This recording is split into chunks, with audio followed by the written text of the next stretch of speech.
So Shakur Stevenson has come out and said his next 3 fight hit list. 3 dream opponents who he'd want to fight next in an ideal world.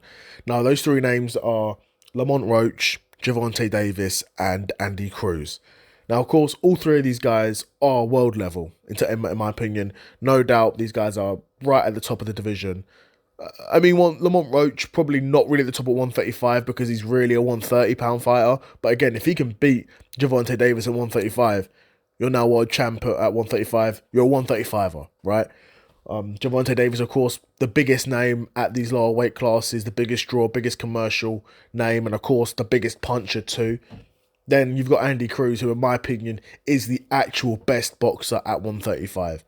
Olympic gold medalist, getting speed run his pro career, looking like he's only a few fights away from a world title fight. Andy Cruz, an absolute world level boxer, super smooth operator, Cuban boxer, fights that traditional like showcasey Cuban style where you're bouncing around, dancing a lot. It's very playful. He's a super talented boxer. But that being said, Shakur Stevenson wants to fight all 3 of these guys. Now, it makes sense. Of course, Gervonta Davis is 100%, like I said, commercially the biggest name in the division, the biggest puncher too. So has his own threats. I think it's sort of agreed that Shakur Stevenson is the far better boxer when compared to Gervonta Davis. But of course, Gervonta Davis's game isn't based off him outboxing you, right? Gervonta Davis at his core is a counterpuncher. He's not high volume. He's a low volume, high impact counterpuncher, right? And even though Shakur Stevenson isn't necessarily even really a pressure fighter, which could make this fight potentially a bit boring, could potentially make any Shakur Stevenson fight boring in my opinion, because unless you're facing someone like a Zepeda who's going to be willing to come forward no matter what, and these 3 guys aren't really like that, you've got potential for Shakur Stevenson to have a boring fight. Boring to the casual fan. I don't find any of Shakur Stevenson's fights boring because they're just masterclasses.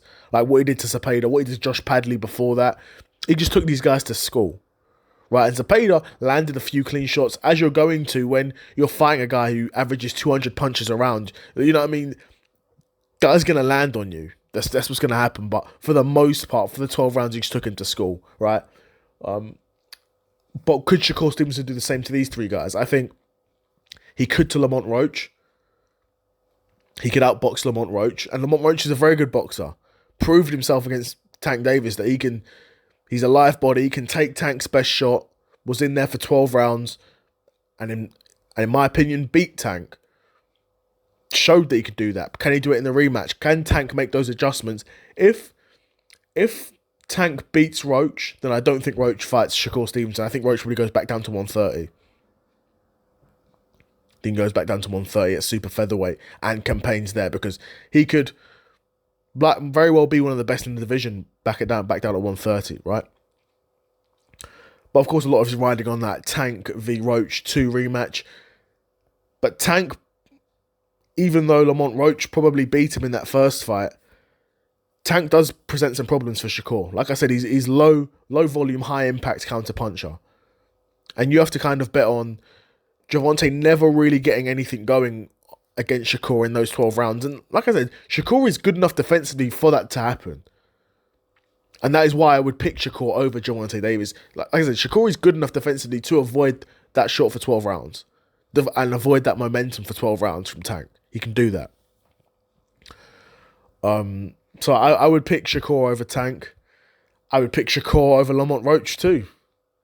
Because, again, Lamont Roach is similar to Shakur where he's... I think it was... I've seen it referred to as a Jerry versus Jerry fight. Not a Tom versus Jerry, but a Jerry versus Jerry. Because it would be more of a chess match. And I think Shakur Stevenson outdoes Lamont Roach when it comes to that, right? Then you've got Andy Cruz, who in my opinion is the real best lightweight in the division. And Andy Cruz would beat him.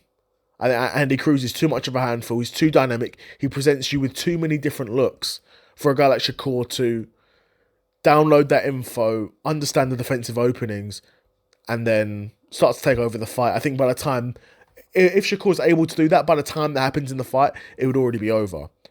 Not necessarily because Andy Cruz would have stopped him, even though Andy Cruz is showing that he's got a bit of power in his punches. He's showing that, but even a 12-rounder, right? I think the fight would have just gone away from Shakur by that point, and he would have lost to Andy Cruz. But obviously, those are three huge fights if they're able to get made.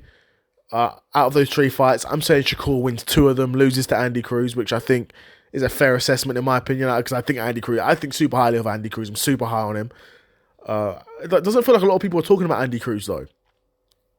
Doesn't feel like a lot of people talking about Andy Cruz. He's a seriously talented boxer. I hope more people sort of check him out. I know he's very early on in his pro career, but don't think he's got a lack of boxing experience, because he's not at all. Very accomplished amateur and a very fun style to watch, and a puncher too. But yeah, I'd be curious to know what you guys think.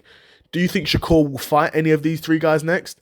That being Tank Davis, Lamont Roach, or Andy Cruz? Or, and if he is to fight any of those three guys, do you think he beats them? And if not, who do you think Shakur Stevenson fights next? But yeah, another episode of the Seth Solo Side Quest in the bag, and I'm out. Peace.